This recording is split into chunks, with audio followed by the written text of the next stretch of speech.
Hey, thanks for joining us today. Great conversation that we have today. My name is Eric Marquez. I'll be our host today, and I'm joined by Pastor Mark Jobe, the founding pastor of New Life Community Church, also the current president of the Moody Bible Institute, right? That's right. And Pastor Josiah Jobe, our lead pastor for New Life Community Church. Guys, it's good to be with you today. Thanks for being here. It's good. Good to be here. I already Yeah. mentioned I've drank already 4 cups of coffee, I think, so I'm ready to go. He's ready to go. Well, I'm really glad that we get to have this conversation. I think it's really a long time coming because we've had multiple conversations, Josiah, me and you. We've had other churches come to us and ask us about our multi-site journey. And that's kind of what we're going to dive into today, is just the journey of multi-site, the things that we've learned along the way. And we just want to give that away, right? For the church out there that, or the leadership team that's looking, they're in that 1 to 10 location phase, and asking some really good questions that maybe we can share some insight so that they can get the win, right? And that's really our heart, is that, man, the church would get the win.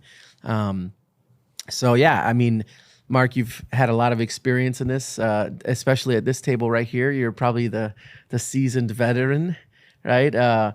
When it comes to multi-site and just that journey, I think. When you start getting old, they always call you the seasoned veteran. Yeah, the season, especially when you can drink 4 cups of coffee.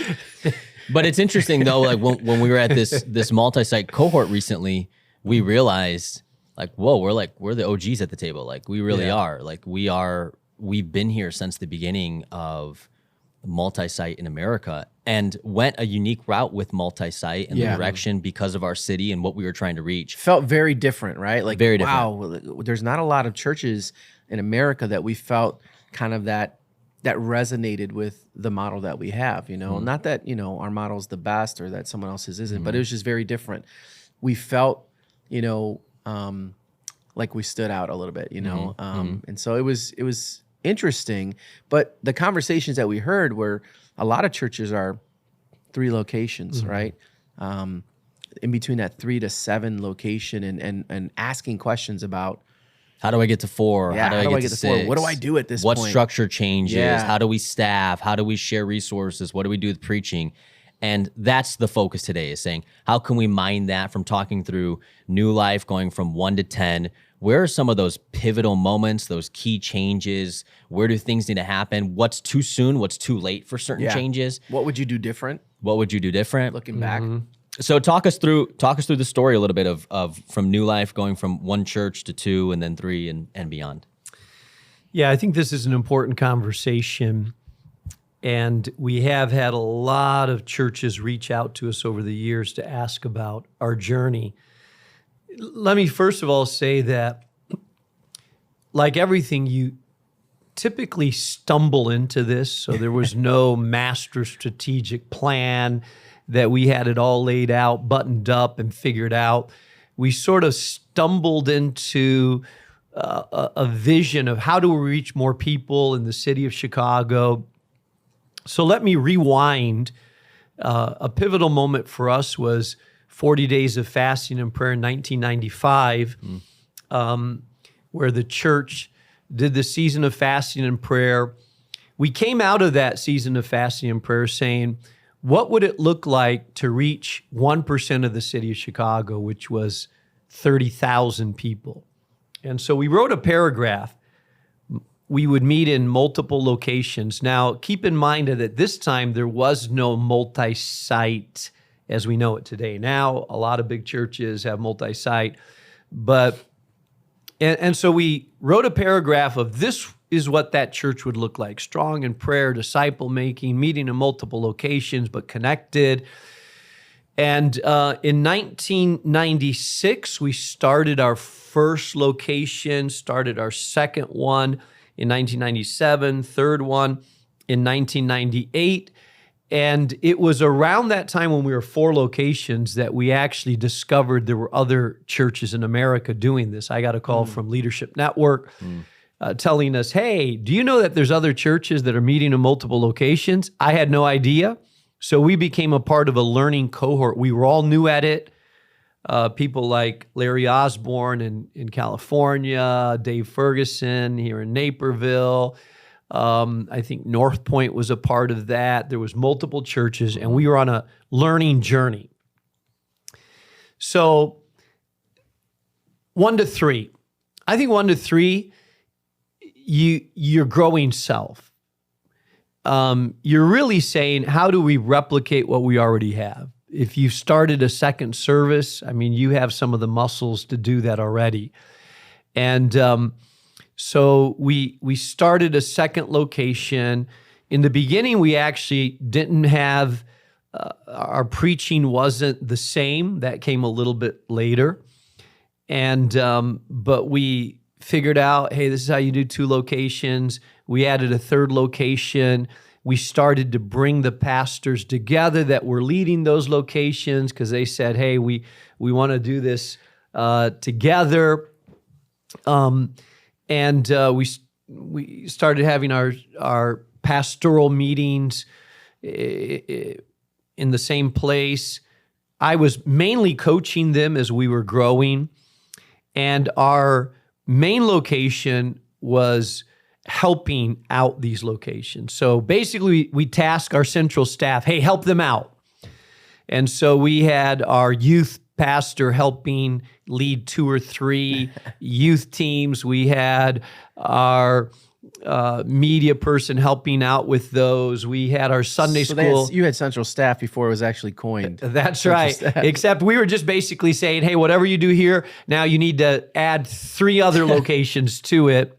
And I remember being just in the teenage years, during that time, and just the mumbles, in the staff of like, they expect us to do this over here and this over there, and they got to get it together, I'm quite. Yeah, well, we didn't have a central service. We weren't asking any of those locations to pitch into a central pot. We felt bad because they were smaller, so we just had our main staff do 2 or 3 extra services, and it got to the point. And what sizes are these services, so people can kind of have a range and a reference of? We're starting anywhere between 100 to maybe 300 of the services that were out there.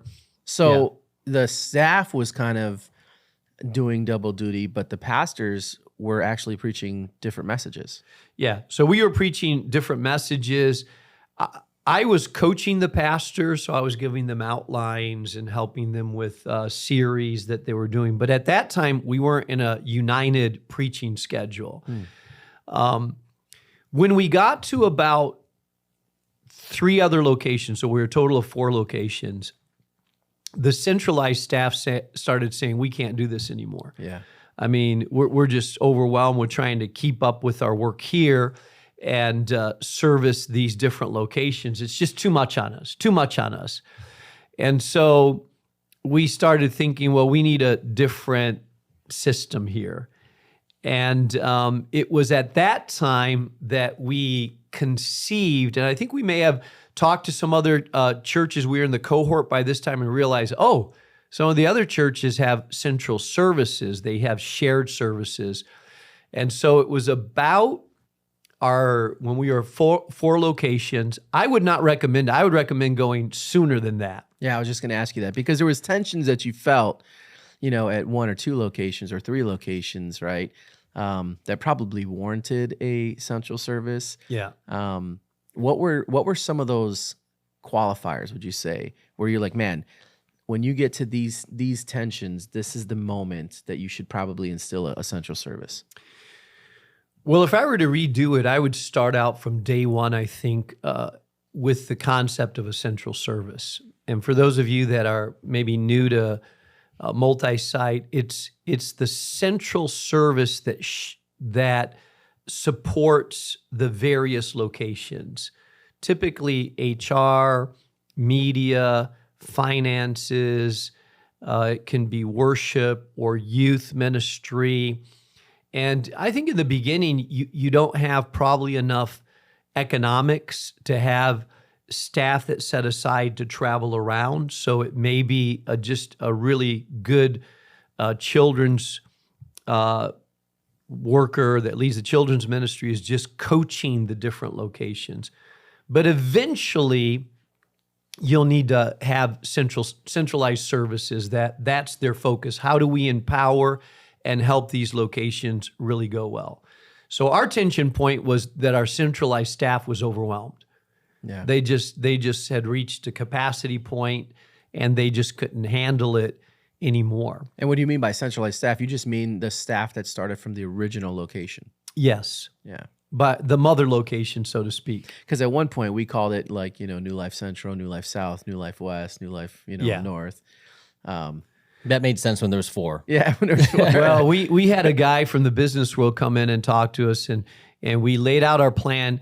This guy had multiple locations in his business. So his business world had a bunch of different locations, and he came in and looked at our plan and he said, okay, so what do you call these? Well, New Life North, New Life South, New Life East, New Life West. And he said, you just limited yourself to about 4 locations. He said, what are you going to call the next one? New Life Northeast, New Life South. And we realized, hey, that was short-sighted because Yeah. we hadn't thought about that. So we started naming our location, our New Life locations by the neighborhood that they were in, not by the South, North, East, and West. It took a guy from the business world to, hello. But he showed us. And I think he also, some of the people that were in the business model, and they knew that, hey, if you're going to show support to these locations, you need to have a robust middle that is able to, or centralized service that's able to help these people out. So that was it as we grew to 3 or 4. And what did the central staff, so when you made the shift to go to a central service, what did you end up choosing as the essential staff? Like, what was their titles? And then if you could redo that, would you have done anything different, knowing what you know now? Yeah, so a lot of people function different ways, but I was reluctant to have these new locations pitch in financially out of their budget. That was my initial reluctance because I felt like, hey, our mothership, so to speak, has a lot more resources, so I felt bad asking them to pitch in. But when we played the movie forward, we realized, if everybody pitches in a little bit, it's going to be good for everybody. So the model that we have is, and again, there's a lot of different models. I'm not saying this is the best one, but this is the way we operate. Every New Life location carves out 20% of the budget towards centralized. It goes to church planting, helps with missions, but also helps with centralized services. Yeah. And so we didn't start with 20%. We started lower because we just didn't feel like the new locations could really afford that. But we had I believe it was a 5-year plan to increase it 1%, 2, 3, 4, 5 until we were able to reach that. And so it wasn't as painful in the beginning. But the entire mother church, so to speak, our staff was available to help and empower these locations in the beginning until we were able to get people that were actually just full-time on staff helping our different locations. So the centralized staff started off with, I remember Vilma was on that centralized staff, for a long time. She was director, I don't know what her titles have changed a lot, but director of operations, what were the staff titles that you had in the very beginning for central service?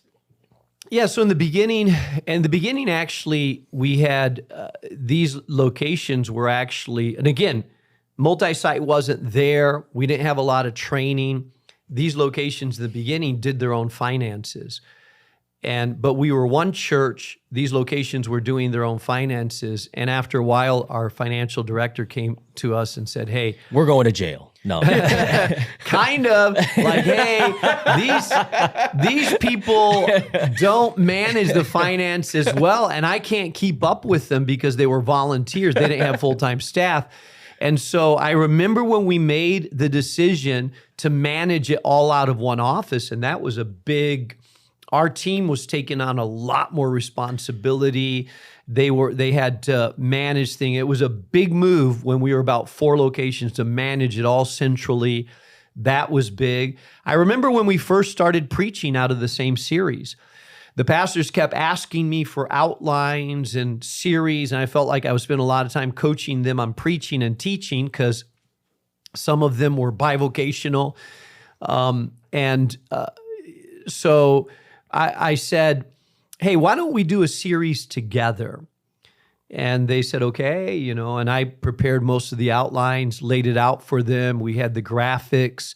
And after that, no one wanted to go back to preaching. So we just decided, hey, this worked really well. We're on the same page as a team. And so from that day on, we did all of our series together. In the beginning, that was after 4 locations that happened. That was about, I think it was about 3 or 4 locations when it happened. It wasn't right in the beginning. And in the beginning, I was preparing most of the outlines and the graphics, and then giving it to the pastors, and they were very grateful for that. After a while, though, I realized, hey, we have some talented people. Why am I preparing all these outlines? We need to do this more of a team effort. So we started to move more towards a team effort in doing the outlines. Yeah. Once you hit that 4 locations, I'm sure that brought a whole new set of challenges. You have a central service staff now. They're kind of figuring out what they're supposed to be doing. You're coaching a same series across these locations, and then you plant the 5th location. I don't even know. What was the 5th location? Do you remember what it is? The 5th location, I think, was New Life Lakeview. Okay. So, yeah, and that was a restart, right? Yeah. So not just a 5th location, but a restart, which adds another layer of dynamic, right? You're inheriting a congregation, which, we have a whole podcast on restarts if you want to take a look at that. On top of that, from what I see as well on here is, so there's restarts, there's more locations, but there's also multiple languages. Yeah. That's another dynamic and a distinction, right? I mean, from the beginning, there's, and I don't know if it was Spanish locations or just Spanish services, but it sounds like there was No, there were Spanish locations. And I do have to say that, we sort of backed our way into this multi-site a little bit. We started more with the church planting mentality. Yeah. But we saw a lot of churches in the city go belly up. They needed more support. And so we started a bit more with the church planting mentality and then morphed into a multi-site mentality. I mean, churches right now, when they often start more with a multi-site mentality. And so that shaped us a little bit. So we felt like, I think in the beginning, like 4 churches that were planted with the same name, out of the same place, that needed centralized services. So it's a little bit that shaped the way that we operate a little bit. And it was about number 4 that we said, hey, number 5, we need to plant a little bit different. We need to do it with these systems built into it already. Yeah. Yeah. And, New Life Lakeview, from where New Life, currently now Midway, like the main location, that's quite a distance. I remember back in the day, you driving from this location and then driving to Lakeview or to Lincoln Park, preaching there, and then trying to make it back during a marathon. Yeah. Oh, yeah. The next service. Yeah. So we were already at 4 locations. So location number 5 is where I felt like we had to get a lot more systems in place. And location number 5 was Lakeview. And which once again, very different than the starting location. Talk about the differences even once again for the listeners because it's important. I mean, our strategy was reach the diversity of Chicago. There's multiple languages now here. There's a restart in the mix, and Lakeview is in a very different neighborhood than Midway. Can you talk a little bit about those before you go into the 5? Yeah, absolutely. So think about it. Oftentimes, multi-site churches now, they will start and they have people driving maybe 45 minutes too far. So they reach the same demographic 45 minutes away or 20 minutes away, but it's the same people group, the same, usually the same ethnicity. When we started, we had a Spanish, we had a suburban, We had another city one, and then the north side was gentrified young professionals. So we're in a sort of a blue collar city, second generation Hispanic, but we're starting in a gentrified community up on the north side that are mainly singles that have come to Chicago to go to the university campuses and get their first job. So that was, we started to feel the tension of we are ministering to immigrant Hispanics, we're ministering to city, we're ministering to gentrified. And that was the first time that I realized, wow, these cultures are very different. Can we bring this together into one?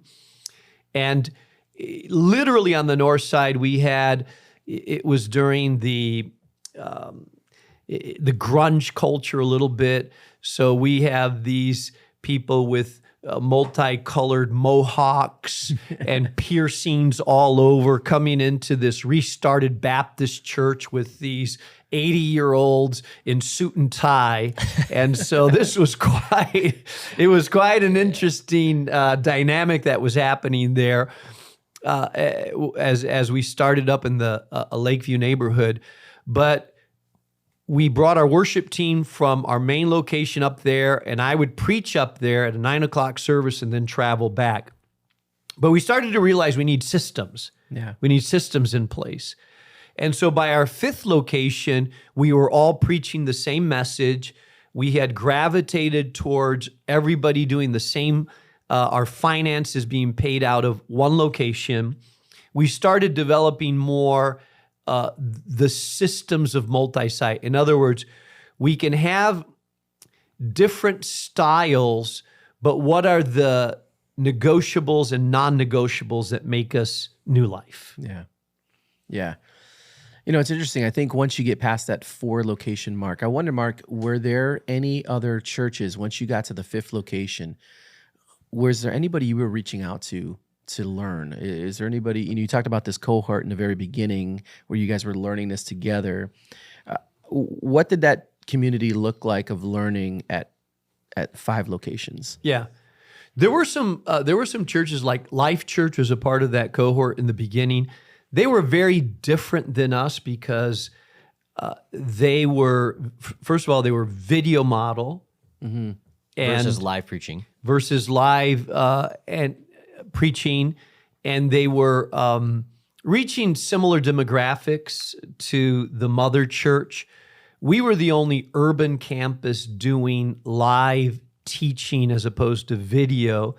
And so there were a lot of things that we could learn from each other, but there were some very distinct differences as well. Yeah. And so, but I think it was helpful to be a part of a cohort as we learned what it means to have good centralized services. What does that look like? As we started to go into beyond 5, so I would say 1 to 2 is grow self. You just have to stretch your team. 3 to 4, it's learning to reproduce locations, like the basics of reproduction. 5 to 9, I think you have to learn a multiplication culture. And by that, I mean, you need to start subdividing into more than one group. We started creating what we call coaching groups at that time. We started defining much more clearly what are the negotiables and non-negotiables. We started to emphasize a lot more these retreat, team building times. What causes us to be the same church? So our 2 strong unifiers are a clear vision and strong relationships in our setting. And I think when you go to 5 to 9, in our setting, we realized that it was easy when there was just 4 locations to get together with the sort of the senior pastor, and I was coaching a lot of the pastors. When it got to 9, that was no longer, I felt too stretched. There wasn't enough availability. So for the first time, we started to consider going into more than one group. So we divided our pastors into coaching groups. And that felt like a huge shift for people because, they were used to being coached by the senior pastor, so to speak, and to divide up into two groups mean that you had to add another layer of coaches, but it was the only way to be sustainable. I was feeling stretched because I was preaching, pastoring, leading, and then coaching, and there's always something going. I needed other leaders to step in there. And so suddenly now you're adding a new layer of coaches, a new layer of pastors. Leadership too, yeah. Of leadership, and we had some seasoned people. So I think that if you go beyond 5 to 9, there has to be other pastors that rise up to help coach the pastors that are there. Now, those coaching, when you talk about the coaching, was that pre what we would call BTC, or was that the genesis of BTC? It was the groups? genesis. We call them breakthrough ceilings. We started realizing that some of our locations were struggling with ceilings. They had to break through and they needed experienced coaches. I was feeling stretched, like I couldn't coach the pastors through all these. And so we got some of our seasoned coaches to say, okay, can you help these pastors break through leadership ceilings, spiritual ceilings, organizational ceilings? And so that's where we developed the BTCs. Yeah. But before that, when you in the earlier days, like between the 5 to 9, it was more of a coaching when you separated into two groups.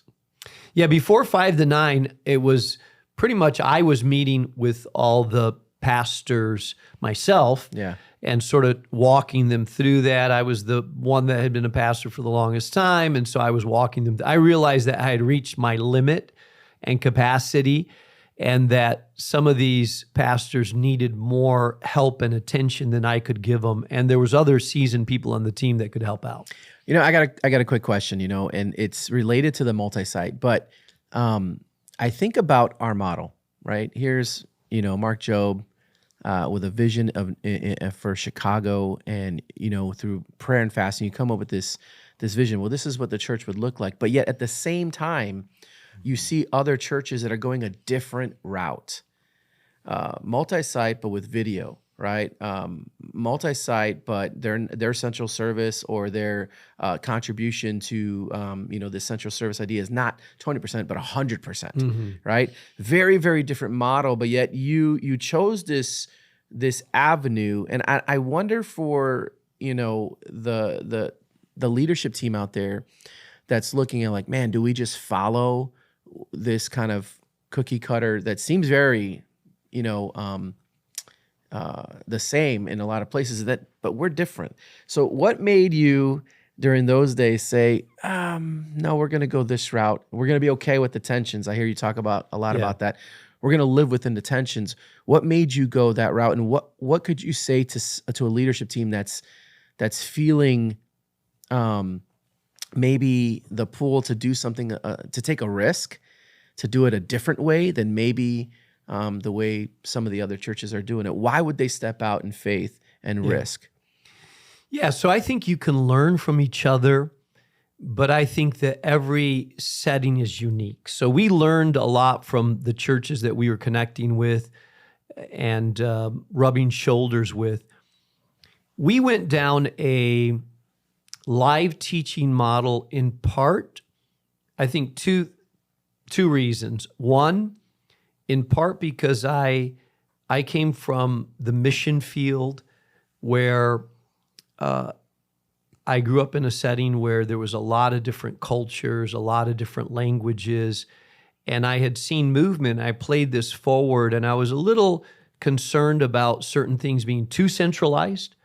Like if we're going to develop movement, it has to be centralized, but it has to be to an extent decentralized.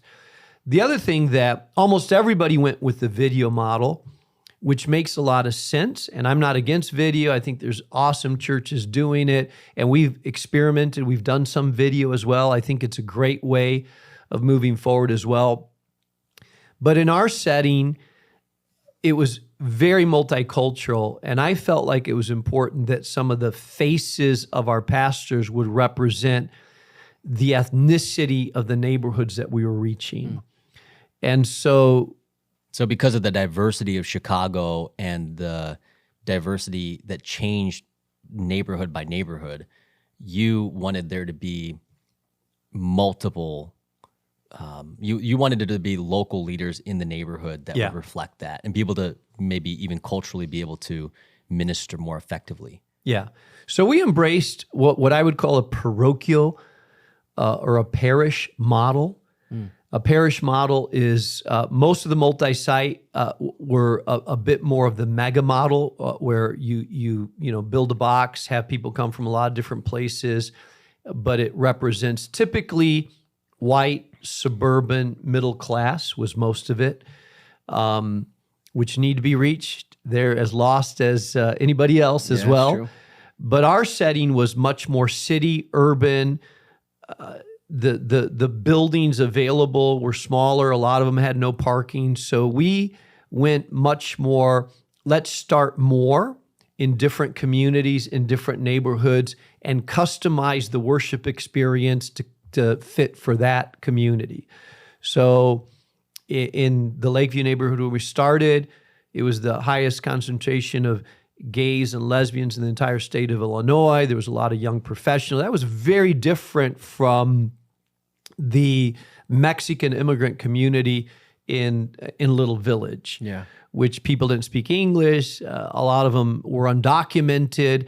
And so to have the same message piped into those two different communities felt like we could do better. We could customize it. So we stepped away from sort of the big box,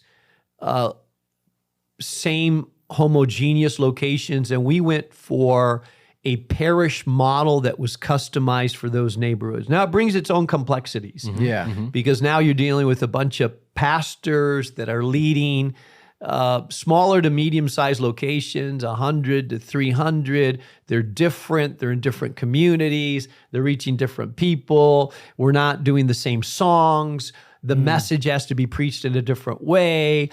Some of them are preaching much longer. The settings are so different, but we felt like this is what the city is. The city is not one homogeneous group of people. It's a very diverse group of people. And so we opted to go down a model that I'm not sure any other the multi-site churches were embracing. Yeah.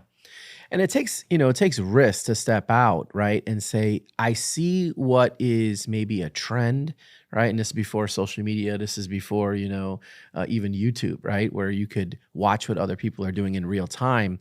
But it takes a lot of risk to say, we're going to do it this way because we believe this is the best way to reach people. And I think if you're going to risk, I think that's a good motivator. How do we reach the people that we want to reach? I just wonder, for the leadership team that's out there, they're at 3 locations and they're feeling these tensions, right? And that's why we're doing this. We want to give away our story, our journey, bring people along for that journey, but also to talk about why we were, through prayer, seeking God, right? Being sensitive to His Spirit, saying, we believe God wants us to do it this way, understanding the risks and the complexities and the tensions.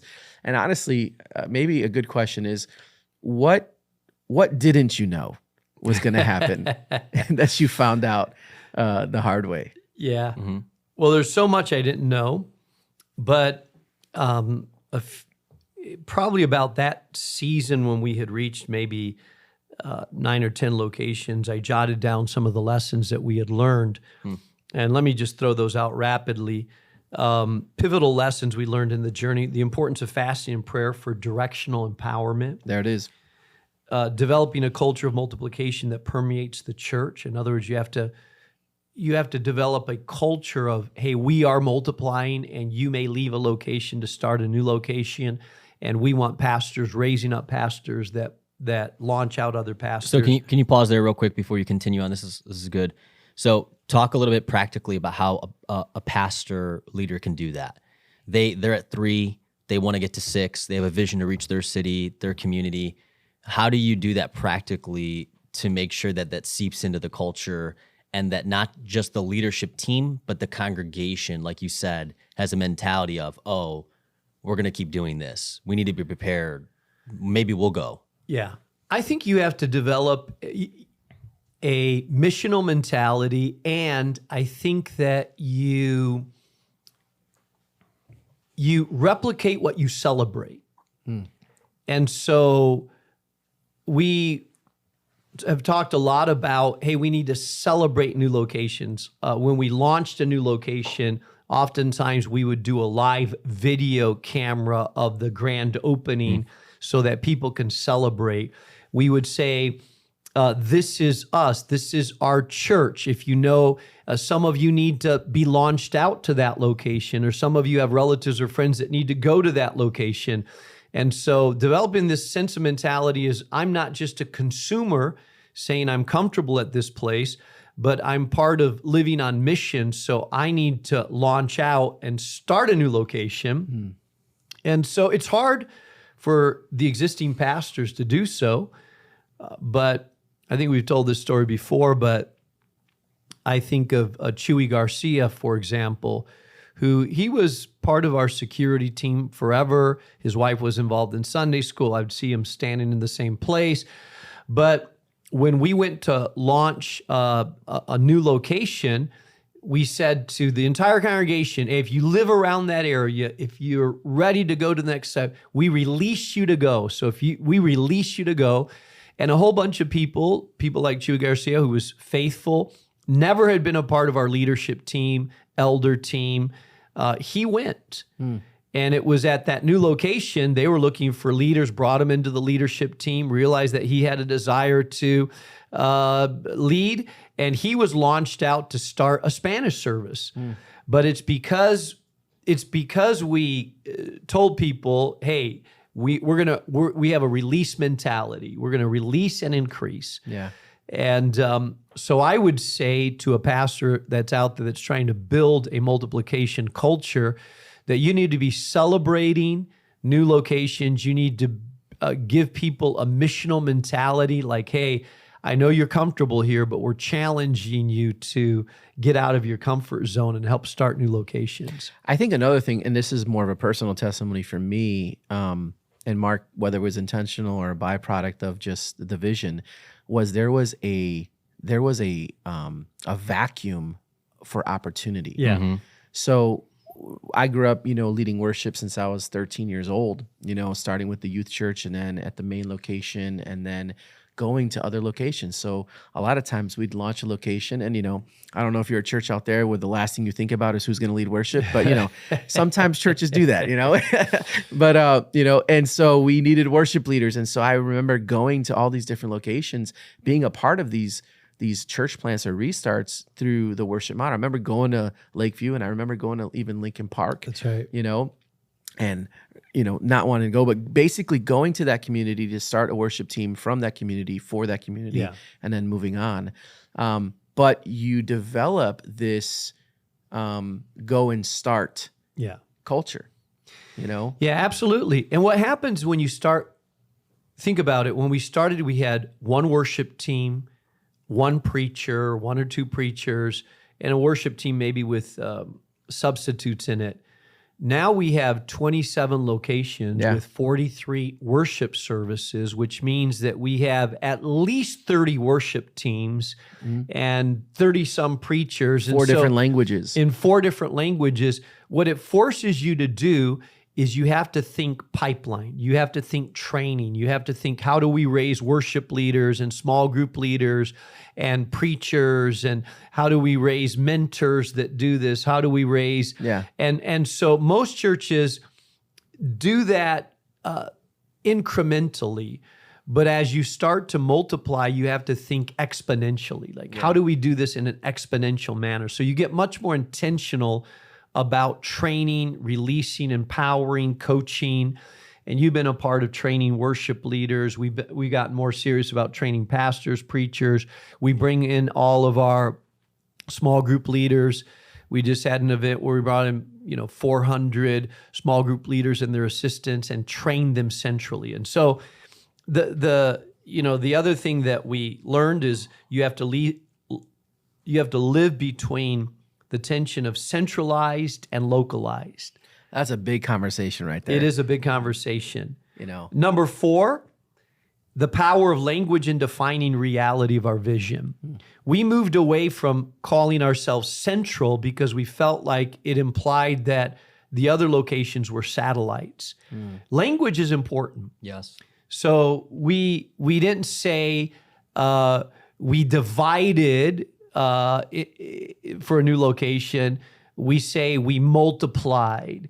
We didn't call it central. We named our mother campus after the neighborhood like all the others. We called it Midway instead of centralized because we didn't want to imply that other locations were lesser. And so we defined ourselves as one church meeting in multiple locations. We defined ourselves as a movement church. You know, language is important in defining who you are and where you're going.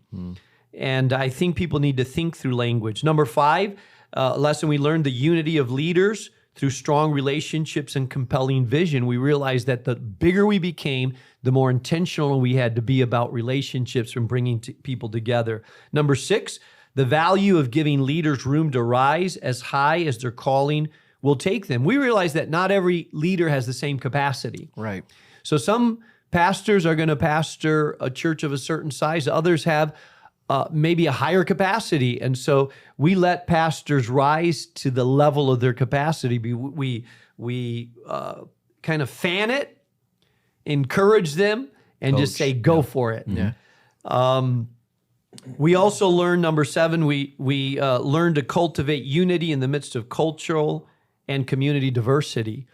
So locations can start to be defined as to why they're different. And we said, you just celebrate what brings us together, not what separates us. Yeah.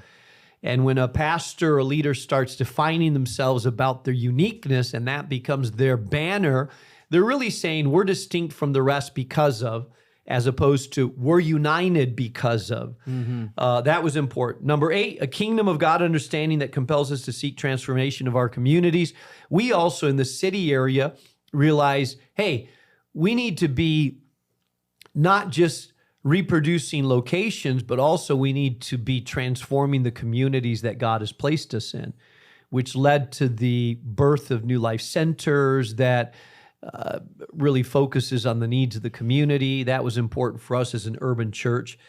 And number 9, a citywide vision that leads us to work for the good of our city with other life-giving churches and partner with community agencies. In other words, as we are growing and reproducing our own multi-site network, we also felt like it was important for us to not develop a we are the kingdom mentality, but a cooperative partner work with other churches around Chicagoland area saying, hey, we are with you, working with you. So the more decentralized you become, the more locations you get, the more centralized you have to become in certain areas.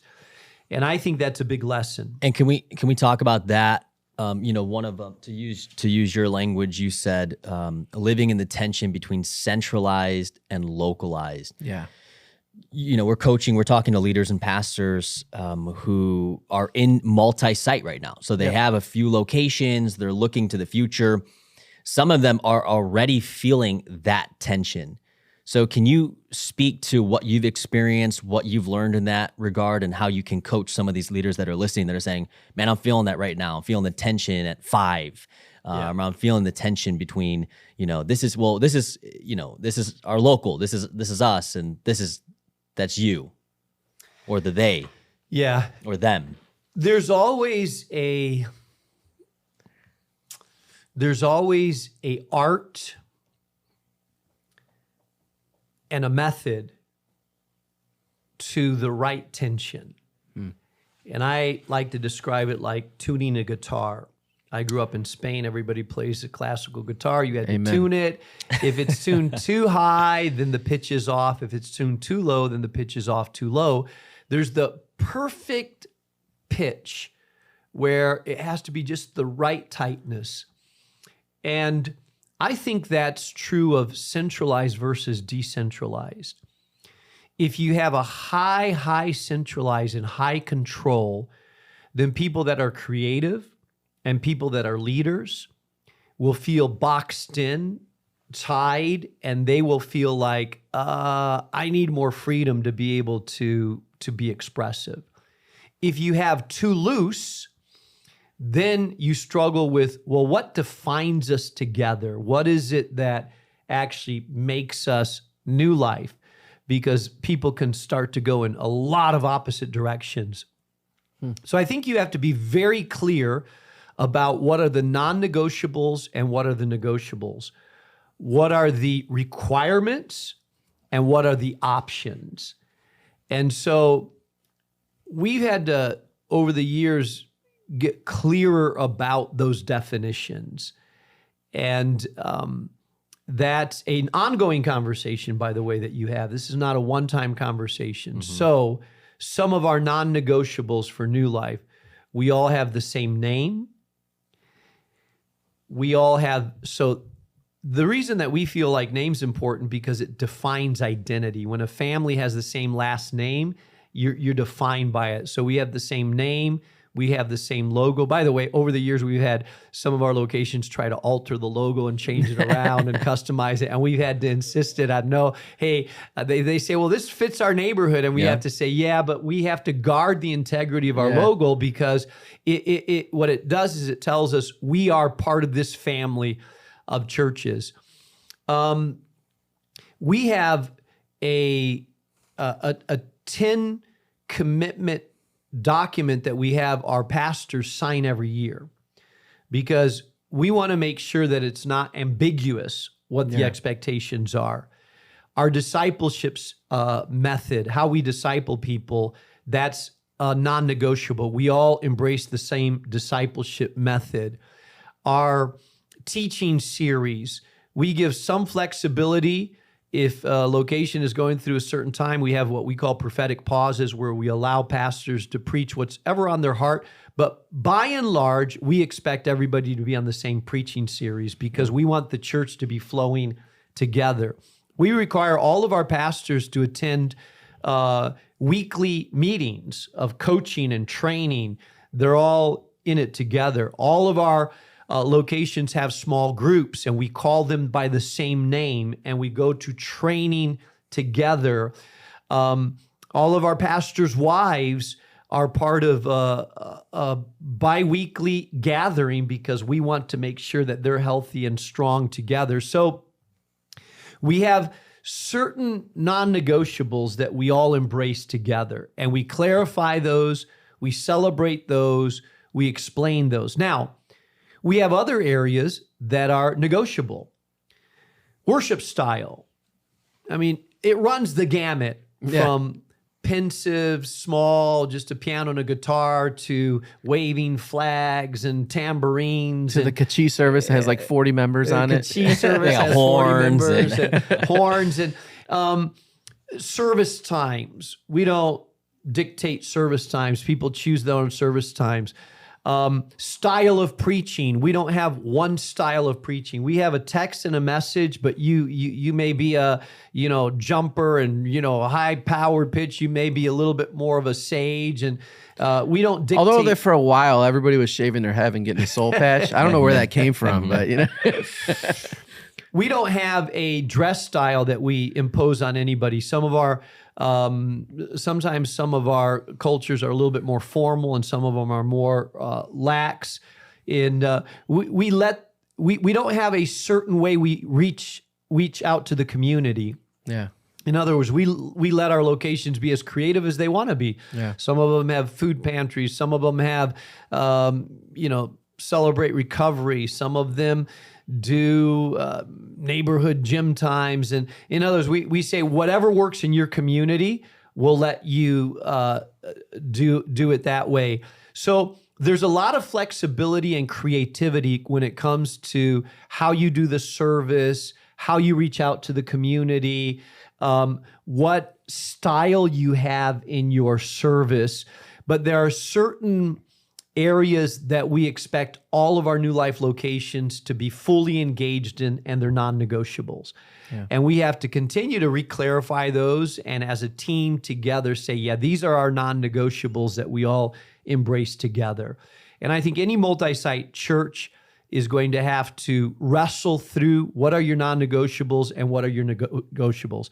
Pastors should feel like I have total liberty to reach out however I want to reach out. They should know what they can customize and what they can't customize. Yeah.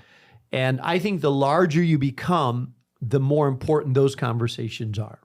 And you've had one of the things that I've seen you do really well, and I think it's important, is that sometimes you draw the line in the sand and you will say to the team, New Life is not for everybody. Yeah. Talk a little bit about why you do that and what you feel like that conveys, of those moments of saying, hey, New Life is not for everybody. If there's different models and different things, if you feel like you need something different, then there's other options out there. But you will literally use this language. You know what you signed up for. This is what you signed up to be a part of. Because sometimes, and I was just listening to a great podcast, there's a book on this, that sometimes leaders want to try to change, pastors under want to try to change what they signed up for. They want to try to morph it in their image. Yeah. Yeah, that's true. So I always tell the pastors, listen, the exception should be the exception when it comes to the non-negotiables. If a pastor's always wanting to be the exception, hey, I know we're in this series, but I want to do a different series. Hey, I know we do this discipleship, I want to do this discipleship. Hey, I know we're all doing small groups in this way, or this is the theme, but I always say, there are times where there can be exceptions, but it should be the exception, not the norm. And I've had this conversation occasionally with pastors where I say, this is who we are. You know who we are. You know what you signed up for. If you're no longer comfortable, if you want to be a part of a network of independent churches where you can determine what series you choose to do, how you do discipleship, and how you conduct, there are good networks out there. New Life is not that. We feel like we are more powerful as one church together in multiple locations. And so occasionally those things have to be defined. And sometimes, occasionally we've had to have people in a good way transition out because they wanted to be an independent church connected to a network. And I've said, we are clear about our vision. So you know what you signed up for. We try to eliminate ambiguity from the beginning. Now, if someone gets to a point where that's difficult for them, then we try to bless them out in a way like, hey, you should be pursuing this, but we are clear about who we are as a church. And so I think every leader is going to have that. I think you should not try to force people to stay within a methodology that they're unhappy or discontent with. I think sometimes you have to tell good leaders, hey, we love you. This is probably a method or a church that you would be more comfortable with, and just kind of open up the door and release them to it. And those aren't easy because sometimes there's tensions on the way out because obviously, but I think that I think every ministry has to learn to do that, is say, this is who we are. And if you're going to be a part of who we are, you need to jump in and embrace the values of who we are. Was there any other pitfalls, kind of getting back to some of the, going from 1 to 10? Are there any other things that we didn't talk about, whether they're pitfalls, surprises, or surprises with structure or staffing, that as we're trying to, just bless and help and, help these churches get better and just know kind of what's in front of them? Are there other things that we haven't covered or haven't talked about that you're like, we need to talk about this or put this on the table? Yeah. Yeah, I think there's a lot that comes to mind. Some of the surprises, we have 27 locations, 35 pastors. I never anticipated the work of transition as well. There's going to be pastors that get sick, pastors that die, pastors that move, pastors, and so I hadn't anticipated, hey, it's a lot of work to go through healthy transition. A pastor steps out to get the right pastor, the right fit, transition them, work them in. So So leave margin for transition, have a bench, work through how we're going to do transition in a healthy way. Secondly, I think that you have to determine centrally what you can do and what you can't do. And that will depend largely probably on centralized budget. So we had to determine what support can we give centrally and what can we not give centrally. Because, for example, we have 20 some buildings, maybe 25 buildings. We don't manage those buildings centrally. Every location manages those buildings. Now, I wish we could do it more centrally, but to be honest, we just didn't have the bandwidth to take on the responsibility of managing those buildings centrally. So that's a lot of weight on the local, but we were clear about that. We can't do that. Now, we have provided centralized worship training. Eric, you've been a part of that. We have had different degrees of centralized pipeline. We've been very good at our training of small group leaders centrally and developing material there. So there's a tension between the expectation on central services and how much you can provide. There's a tension between how much of the budget of that location goes to central. Normally, locations don't want to, well, they're going to be touchy about how much budget goes centrally and how much they have freedom over. Yeah. But at the same time, oftentimes there's a desire to have a lot of central support. So I think that's one of the tensions that everybody has to live with. How much central support can we provide? And so we do it, I think, very minimalistically compared to a lot of 20% goes centrally. And I wish we could hire a lot more people to help. But at the same time, I'm cautious of increasing the percentage of the budget that goes centrally. That's a tension. I think also there is a tension when it comes to multiplication. At one time, as we led up to the 2020 vision, I challenged all of our locations to multiply. That was my challenge. And we could all multiply. I had read movements.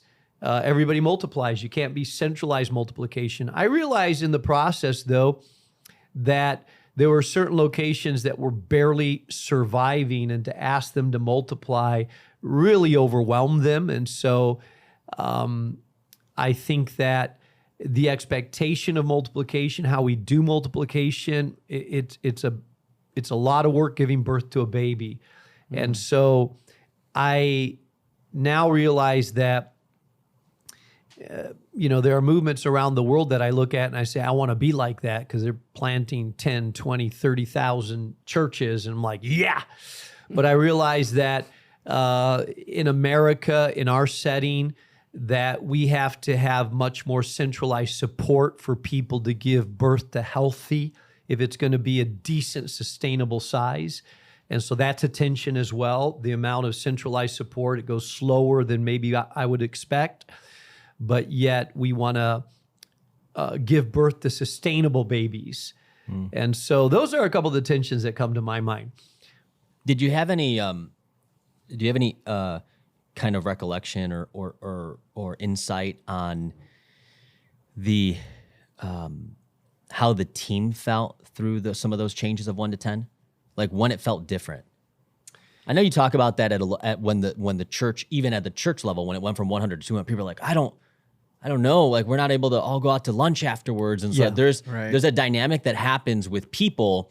We pray for God to move, but we don't always like change. Yeah. Did you sense that with your team Absolutely. I feel like every 3 years we've had to reinvent ourselves a little bit, make tweaks because the platforms that we are the leadership platforms that we are operating on no longer are sustainable 3 years into it.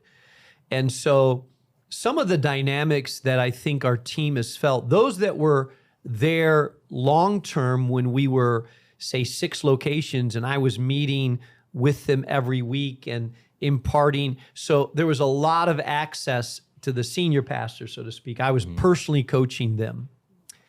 As it grew, we realized this is unsustainable. It was unsustainable for me, and it was unsustainable for access that people had towards my time. When we added other coaching pastors, I think those that were used to more access to the senior pastor, more direct coaching. I think that was hard for some of them because now we have 6 coaching groups. Some of the pastors, when we were just 6 pastors or so, some of those pastors had more input into the direction of the whole church. As it grew, we realized that we had to have a directional team that looked over the whole church, and some of the pastors have more input into their region or their church, but have less input into the whole church. That was an adjustment for some of the pastors who've been around a long time, because when we were smaller, we were able to just everybody, basically every decision that came, we all talked about. As we grew bigger, it was impossible to get the input from everybody. And so that was a difficult adjustment for some people that were used to giving input to the whole church. Growth is challenging.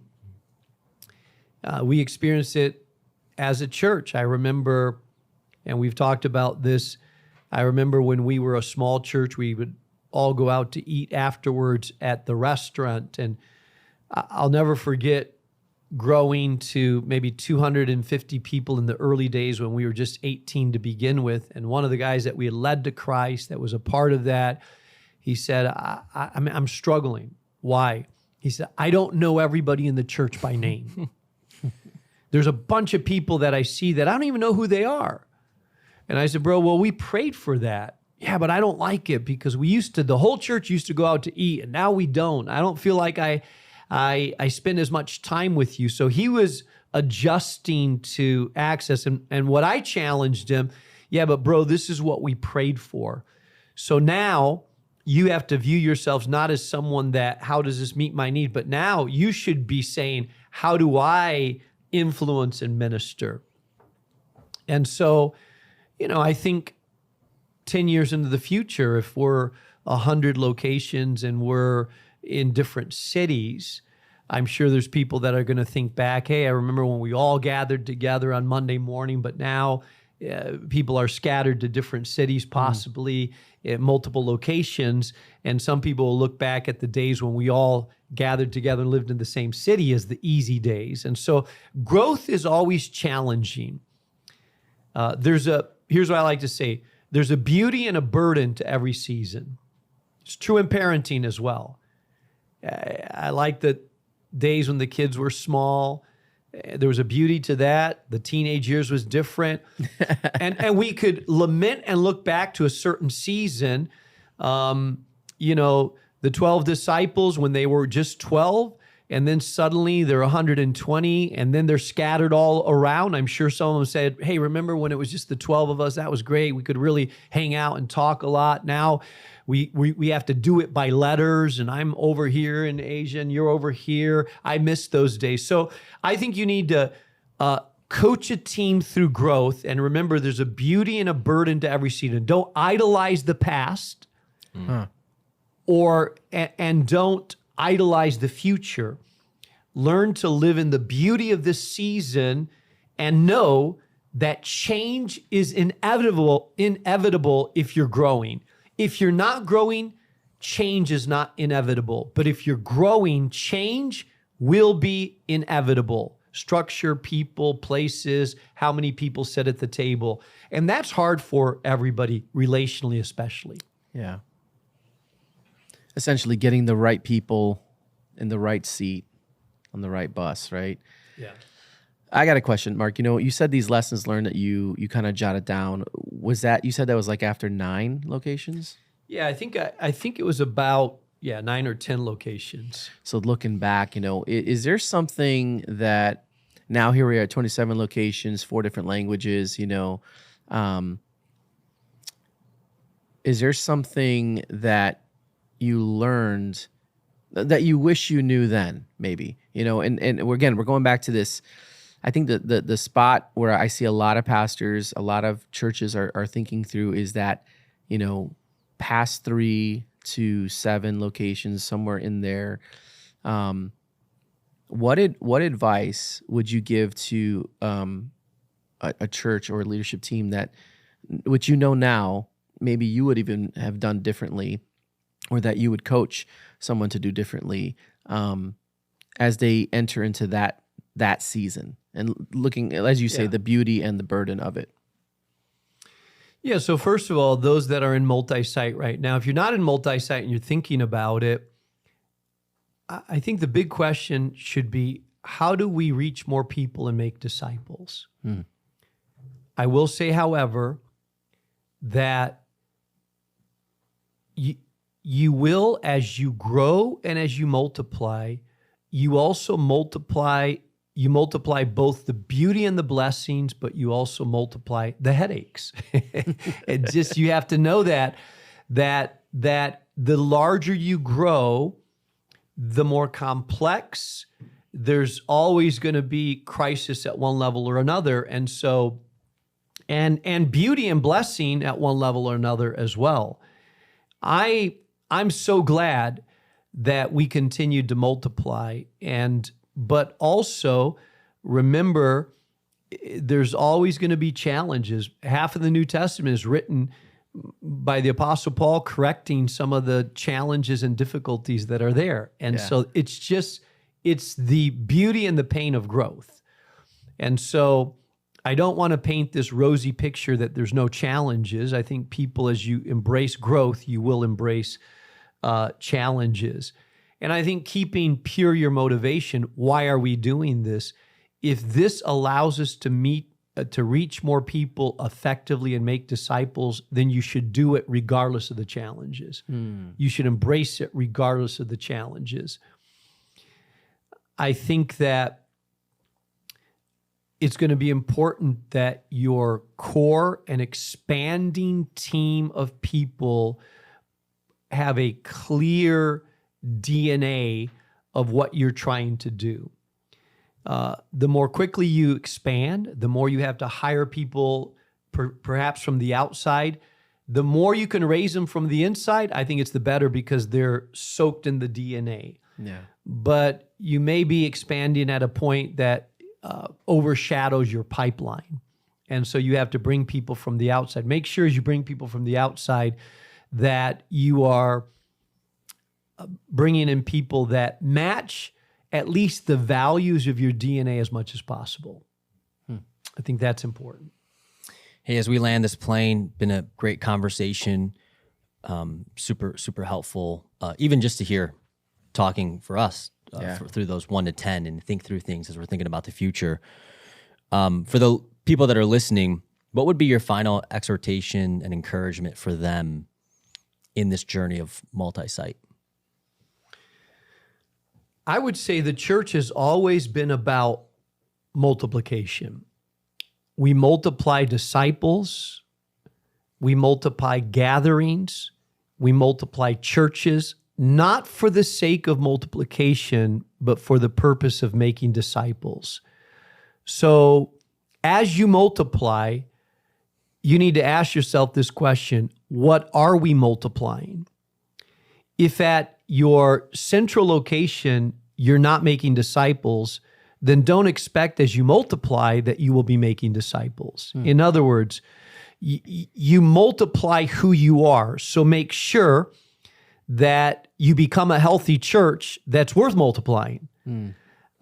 So I would challenge every pastor that's listening to this, that's thinking about multiple locations, that ask yourself the question, what is the health of our current congregation?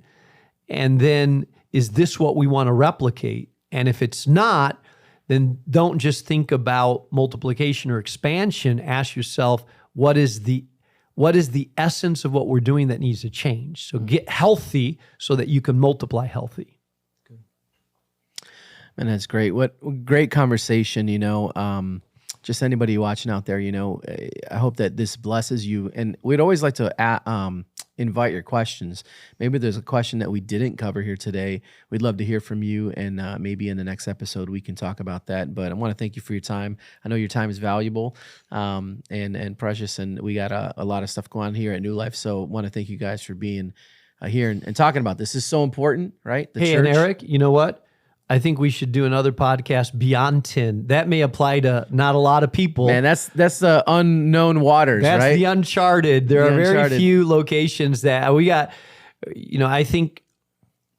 I don't know who would listen to that podcast because you don't have a lot of locations. We could probably just email the episode to them directly. Yeah. There's definitely a handful of churches that are in that category or that have the desire and dream to be in that category. Yeah. And hopefully in the future, as churches continue to multiply, there will be more and more churches that are hitting that. Yeah. And there's different challenges that get over 10 and 15 and 20.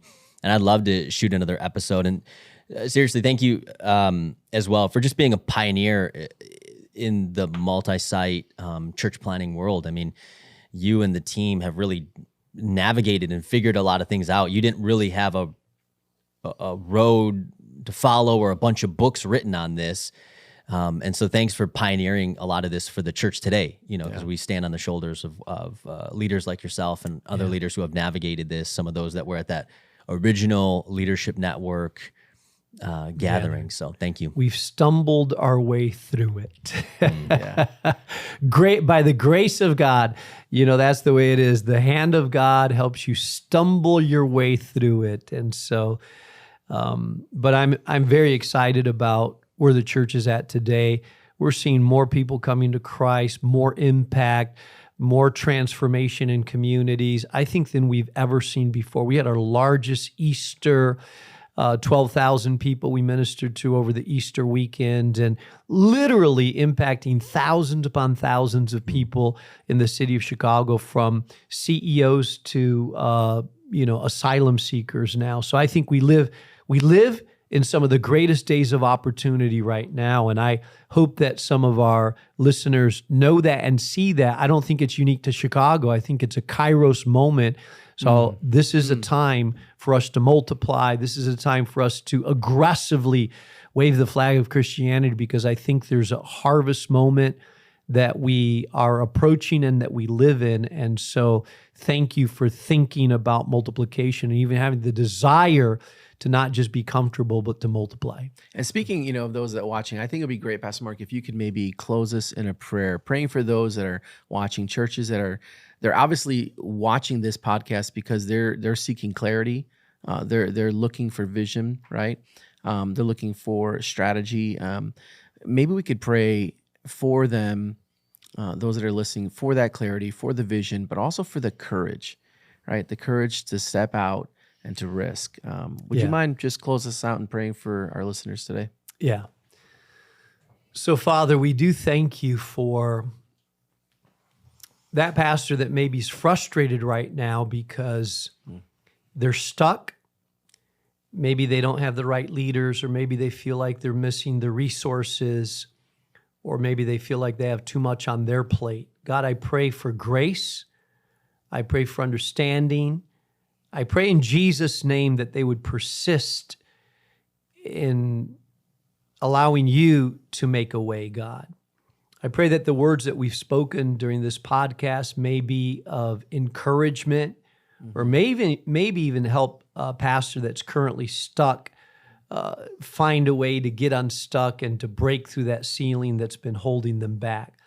We thank you for the men and women that love you deeply and are passionate about making disciples of all nations. We pray that you would stir up a fire inside, God, an unquenchable fire, driven by love and guided by discernment, from your Holy Spirit. And I pray this in Jesus' name. Amen. Amen. Amen. Amen. Thanks for joining us. Till the next episode.